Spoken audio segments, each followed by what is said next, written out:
नमस्कार बच्चों, आज हम पढ़ेंगे हिंदी व्याकरण उद्यान कक्षा 3 पाठ 3 वर्ण को हम बोलते हैं अल्फ़ाबेट। हिंदी में आपको इंग्लिश में आपको पता है अल्फ़ाबेट कितने होते हैं, A to Z होते हैं। हिंदी में उन्हें हम वर्ण बोलते हैं। वर्ण कौन कौन से होते हैं? अ से अंग, क से ज्ञ। अब हम पढ़ते हैं वर्ण के बारे में। वर्ण भाषा की सबसे छोटी इकाई है। वर्णों के और टुकड़े नहीं किए जा सकते। वर्ण जो होती है सबसे छोटी इकाई होती है। जैसे आपको पता है ये क, ख, ग, ये छोटी है, सबसे छोटे है, इसके और कोई टुकड़े नहीं हो सकते। वर्ण का प्रयोग ध्वनि उच्चारण व वर्णमाला ध्वनि चिन्ह लिखित दोनों के लिए किया जाता है। जो वर्ण का यूज होता है वो लिखने और बोलने दोनों के लिए किया जाता है।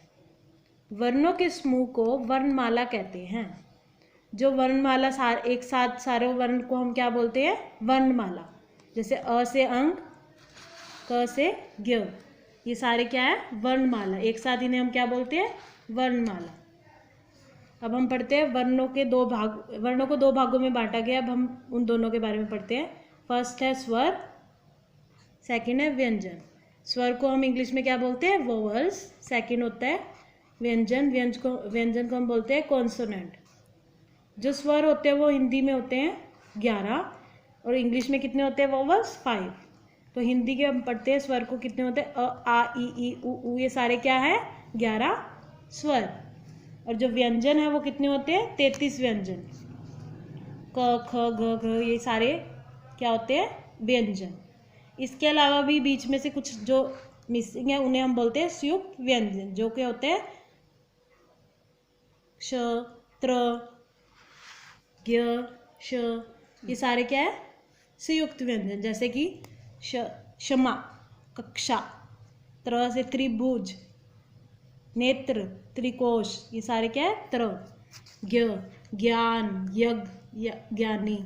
श्र से श्रम, श्रमिक, श्रीमान, ये क्या है? संयुक्त व्यंजन। ये 4 जो होते हैं वो संयुक्त व्यंजन होते हैं।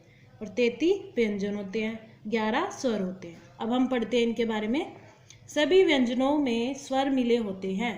जो ये व्यंजन होते हैं क से ज्ञ, उनमें स्वर मिले होते हैं। स्वर कैसे मिले होते हैं? स्वर की हमेशा मात्राएं होती है। स्वर की मात्राएं होती है। इन्हें व्यंजनों के साथ लगाया जाता है। जैसे क और ई। क हमारा व्यंजन है और ई क्या है? स्वर। क और ई को बनाया तो क्या बन गया? की बन गया ना। स्वर की हमारे में मात्रा होगी, ई की मात्रा, छोटी ई की मात्रा, तो क्या बन गया ये? क ई। इसे हम इस टेबल के फॉर्म में पढ़ेंगे। पहले हमें दिए हुए हैं सारे स्वर, फिर उसकी मात्राएं बताई हुई है, फिर उन मात्रा सहित व्यंजन, मतलब व्यंजन और मात्राओं को मिलकर क्या शब्द बना है वो बताएंगे। जो अ है, अ की कोई, छोटे अ की कोई मात्रा नहीं होती, कोई मात्रा नहीं होती, तो उसको क के नीचे हलंत लगाकर तो सिंपल वो क बन जाता है। कोई बीच में मात्रा नहीं होती। क, ल, कल, जैसे क के साथ भी कोई मात्रा नहीं है, ल के साथ भी, तो कल बन गया। बड़े आ की मात्रा आपको पता ही है ये वाली होती है, तो उसके साथ ऐड करेंगे तो क्या बन जाता है? क के साथ बड़ा क, आ, का, जैसे बन गया शब्द कार। छोटी ई की मात्रा, छोटा ई, छोटी ई की मात्रा ये है क, ई, की, जैसे किला। अब बड़ी की मात्रा आपको ये पता है, बड़ी की मात्रा ये होती है की, कील। छोटा ऊ, छोटे ऊ की मात्रा, बड़े ऊ की मात्रा, ये सारे ऐसे शब्द बन जाते हैं। अब हम पढ़ेंगे, जब किसी व्यंजन को स्वर मतलब की मात्रा के बिना लिखते हैं वो तो उसके नीचे हलंत लगाया जाता है। हलंत कैसे? जैसे ये देखो, ये हलंत होता है। क के नीचे हलंत अ, तो ये क्या बन गया? क। जिसके साथ कोई मात्रा नहीं होती उसके साथ सिंपल अ लगाया जाता है, और जिसके साथ कोई मात्रा होती है, जैसे आ की मात्रा है तो बड़ा आ लगा दिया, और सिंपल हलंत लगाया जाता है। क हलंत प्लस अ, तो क्या बन गया? क। प हलंत प्लस ई, बड़ी होगी ना, प के साथ बड़ी लगेगी तो पी, च के साथ छोटी लगेगी ची। तो मतलब सिंपल स्वर वर्ण के साथ हलंत लगता है, हलंत लगाया जाता है। अब हम पढ़ेंगे र में छोटा और बड़ों की मात्रा कैसे लगाते हैं। ये एक र ऐसा वर्ण होता है जिसकी मात्रा नीचे नहीं लगाई जाती, उसके बीच में लगाई जाती है। जैसे र को छोटे की मात्रा है तो थोड़ा जो ऊ की मात्रा है वो अंदर की ओर होती है। जैसे देखो र ऊ, ये इसकी मात्रा अंदर की ओर है। जब बड़ा ऊ लगता है तो बड़ा ऊ की मात्रा ऐसे, जैसे रुपया, रुकावट। अब बड़े ऊ की मात्रा रूठा, ज़रूरत, ये बन गया ना।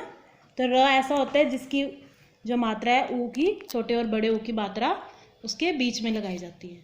अब बढ़ेंगे हम अनुस्वार। इसे हम अनुस्वार बोलते हैं। आपको पता है ये बिंदी होती है, अनुस्वार बोलते हैं इसे। इस चिन्ह को अनुस्वार बिंदी कहते हैं। इसका प्रयोग शब्द के ऊपर करते हैं, जैसे कंधा।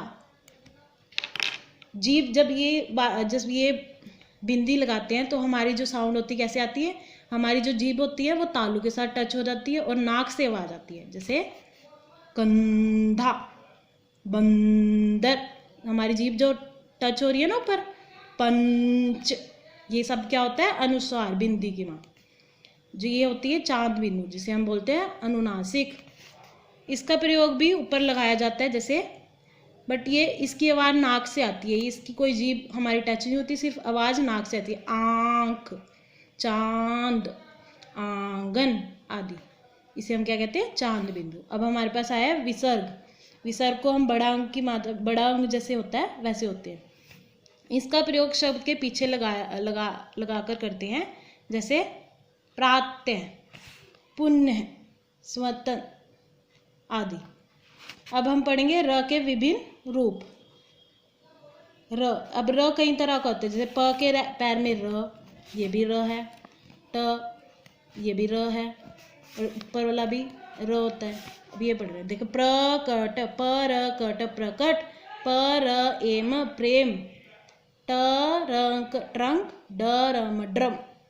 अब ये जो ऊपर वाला होता है धर्म, करम करम, इसे हम रेफ दिन वाली मात्रा भी कहते हैं, रेफ कहा जाता है। ठीक है, जो ये ऊपर वाली होती है इसे हम रेफ भी कहते हैं। अब हम इसकी अभ्यास कार्य करते हैं। फर्स्ट है क्वेश्चन आंसर है, वर्ण किसे कहते हैं? भाषा की सबसे छोटी इकाई जिसके टुकड़े नहीं किए जा सकते उसे वर्ण कहते हैं। अभी मैंने बताया था वर्ण क्या होता है, सबसे छोटी इकाई जिसके और कोई टुकड़े नहीं किए जा सकते। सेकंड क्वेश्चन है, वर्ण कितने प्रकार के होते हैं? वर्ण 2 प्रकार के होते हैं, फर्स्ट स्वर, दूसरा व्यंजन। वर्णों के 2 प्रकार होते हैं, फर्स्ट स्वर और दूसरा व्यंजन। थर्ड है, स्वर तथा व्यंजनों की संख्या कितनी है? स्वर होते हैं 11, व्यंजन कितने होते हैं? 33। अब सही शब्दों पर गोला लगाइए। अब ये सारी एक्सरसाइज आपको दी हुई है, कितने, किसने, कतीने, ये सारे गलत सही दोनों इकट्ठे दिए और आपने सही पे गोला लगाना है। अब ये कितना, ये सही है। प्रकट, यहाँ लिखा है परकट, परकट, प्रकट, प्रकट ऐसे पढ़ता है। ऐसे ये कठिनाई, पतंग। Thank you, have a nice day.